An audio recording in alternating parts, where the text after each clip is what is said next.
네, 반갑습니다. 잣나무TV의 잣나무 인사드립니다. 어제였죠. 시진핑이 하고 이제 통화를 했죠.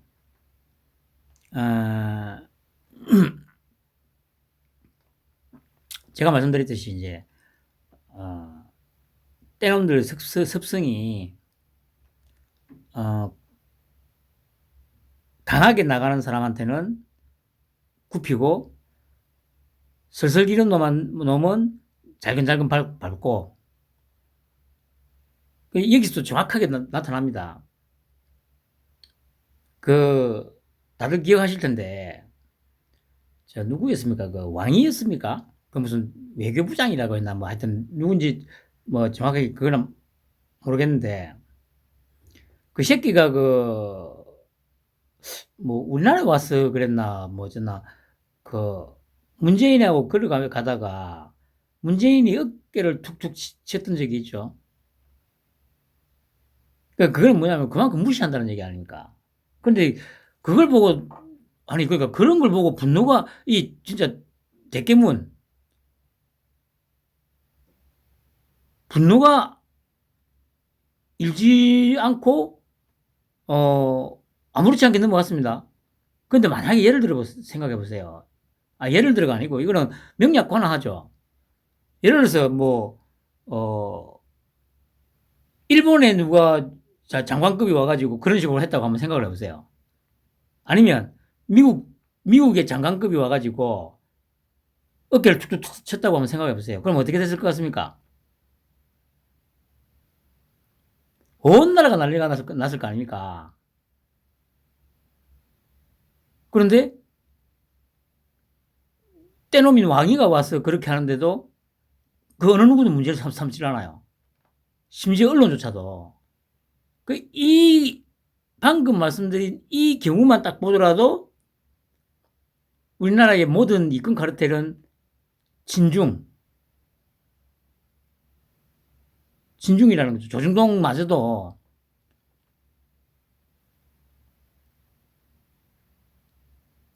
만약에 조중동이 뭐 민족지고 뭐 보수 정론지고 그게 사실이라면 물어뜯어야죠. 그런데 그 어느 누구도 그 어느 언론도 그 어느 종편도 그 어느 신문도 그런 굴욕적인 개취급을 당하는데도 아무도 말을 안 해요. 그러니까 조중동이 독극물이 맞다니까.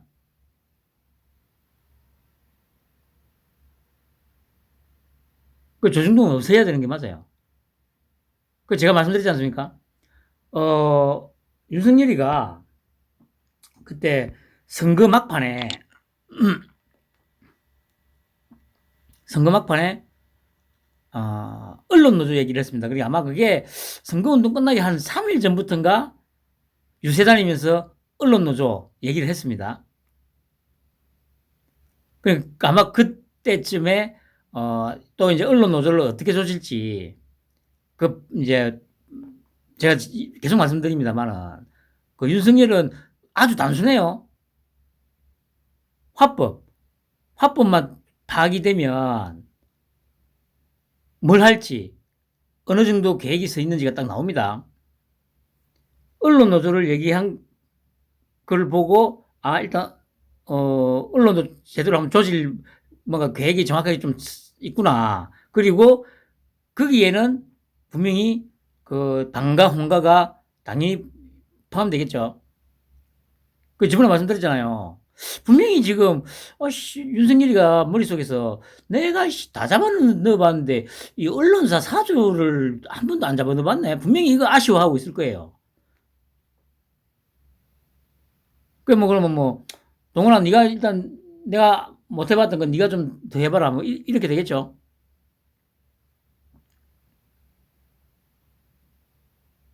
얼마나 이 나라가 중국에 예속되어 있는지 바로 여기서 표가 나는 겁니다. 그 윤석열이가 용산으로 옮기는 가장 큰 이유. 제가 이전에 한두 가지 말씀드렸습니다만, 그거보다도 제가 결국에는 계속 생각을 하니까, 제가 어제인가 그제인가 말씀드렸죠. 현재 청와대는 중국, 러시아와 같은 어떤 시스템이라고 해야 되죠. 청와대. 그 경제 시스템이나 이것만큼은 이제 다르지만, 궁이잖아요, 궁.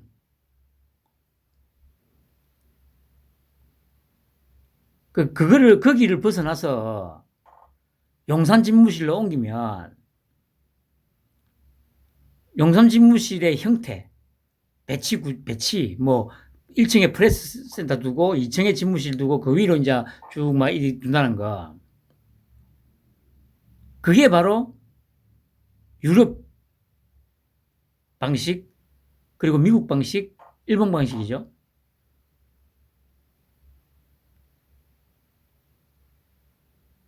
그 윤석열이가 구성하는 거는 근본적으로 이거를 갖다가 완전하게 끊어내겠다는 거예요.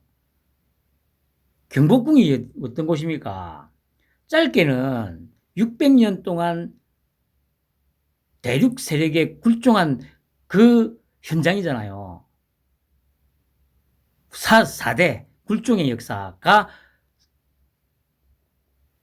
켜켜이 쌓여 있는 곳이 바로 경복궁입니다.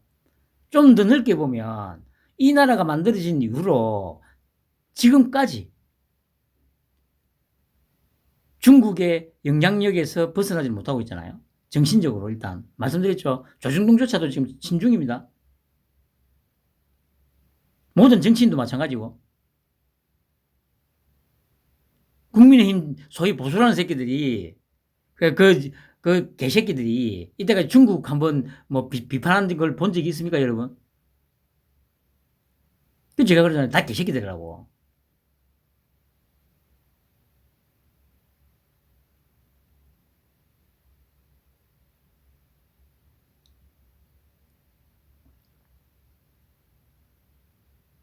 그러니까 이제 중국은 만만하게 봤던 거예요, 그냥.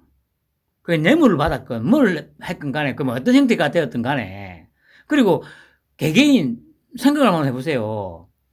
어려서부터 삼국지니 뭐니 하면서 이 떼놈들 내 어떤 그 사상에 찌들어 있는 거예요. 찌들어. 물론 저는 삼국지를 처음부터 끝까지 다 읽지는 않았습니다. 오히려 그게 저한테는 그게 다행이었던 것 같아요. 물론 뭡니까, 그 어렸을 때 무슨 인형극이라든가 뭐, 만화라든가 이런 걸로는 자주 좀 접했습니다만은, 책으로는 제가 처음부터 끝까지 읽은 적은 없습니다. 그렇게 수천 년을 세뇌를 당해왔던 거예요. 그런데 그 대륙 세력에 속해 있던 그 오랜 기간, 우리에게 남아있는 게 뭡니까? 오랜 기간 동안에. 우리에게 남겨진 게 뭐가 있어요?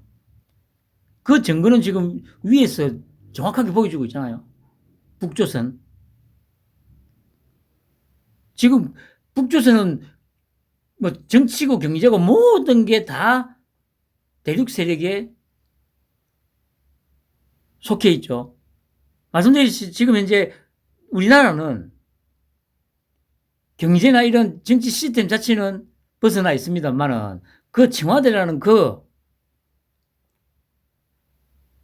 구조, 계속 얘기하잖아요. 제왕적 구조. 그것만큼은 아직도 대륙 세력의 그 손아귀에서, 그 틀에서 못 벗어나 있는 거예요. 그래서 윤석열이가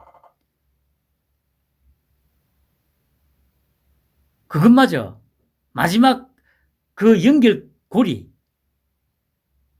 대륙 세력에 속해져 있는 그 마지막 연결고리마저 이제 끊어내겠다는 건 그 의지의 표현이에요, 이게. 용산으로 가는 게. 말씀드렸죠?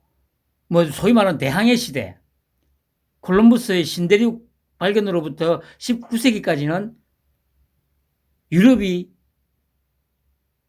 맹주였습니다. 그 다 해양 세력이잖아. 영국, 프랑스, 네덜란드, 포르투갈, 스페인 다 해양 세력이잖아요. 그리고 20세기로 들어와서 미국 해양 세력이죠. 일본 해양 세력이죠. 용산이 일본군 주둔하고 지금 최근래까지 미군이 주둔했던 곳. 그러니까 용산으로 집무실을 한다는 거는 지난번에 말씀드렸듯이 투기 세력한테 한 방 먹이는 것도 있고 그러니까 보세요. 청와대에 지금 어마어마한 간첩 새끼들하고 정부 청사에도 이미 간첩 돼가지고 도감청 장치가 엄청나게 박혀 있을 거예요. 그게 바로 대륙 세력에 예속되어 있다는 반증이잖아요. 그 모든 것을 다 끊어내고 대륙 세력과의 수천 년 동안 대륙 세력에 속해 있으면서 사대했던 그 굴종의 역사를 끊어내고 해양 세력과 손잡고 번영의 길로 가겠다는 윤석열의 의지입니다, 이게. 보세요. 여기도 뭐 북한의 완전한 비핵화 실현과 한반도 정세의 안정적 관리 위해 양국이 제가 그랬잖아요. 야, 씨발놈아, 네가 자꾸 북한 두둔하고 자꾸 봐주고 하면 뒤진다 이 얘기잖아요. 그러니까 시진핑이 뭐라면 국제사회 여러 도전에 직면하고 있다. 양국은 지역 평화를 지켜 세계 변형을 촉진하는 데 책임이 있다. 꼬리 내리잖아요. 이게 떼놓는 습성이라니까.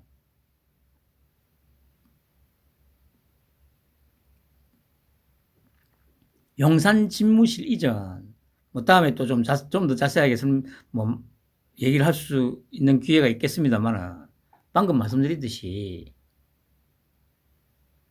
단순히 그냥, 투기 세력, 그리고 간첩들 있고 한 것 때문에 나오는 게 아니에요. 그 이면에 윤석열이가 정말로 용산으로 이전하고자 하는 본질은 방금 제가 말씀드렸듯이 수천 년간 대륙 세력에 속하면서 그 어떤 번영도 누리지 못하고 굴종만 강요당했던 그 엄청난 세월들을 이제 완전히 끊어내고 대륙 세력과 완전히 결별하고 해양 세력과 손잡고 번영의 길로 나아가는 대한민국을 만들겠다는 그 의지의 표현이에요. 그 의지의 표현.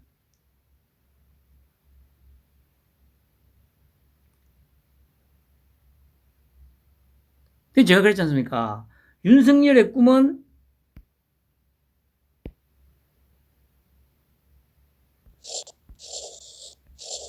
리셋 코리아라고.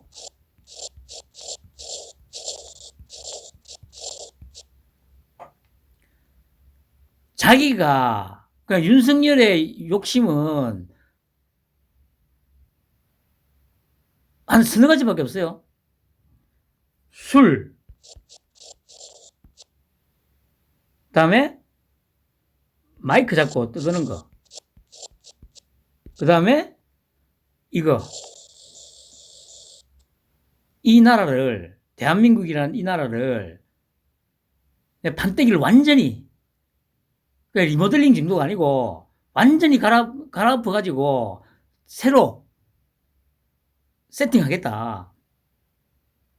만약에 윤석열이가 기존의 정치인처럼 무력이 조금이라도 있었으면 절대 여기까지 못 왔죠.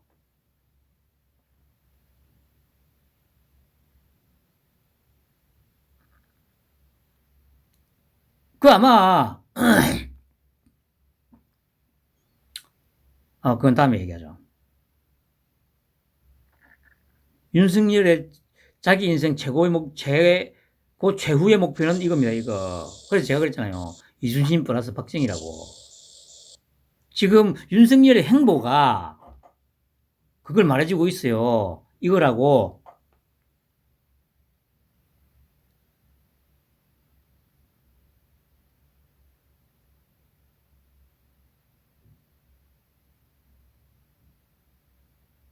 평안한 주말 오후 되시기 바랍니다.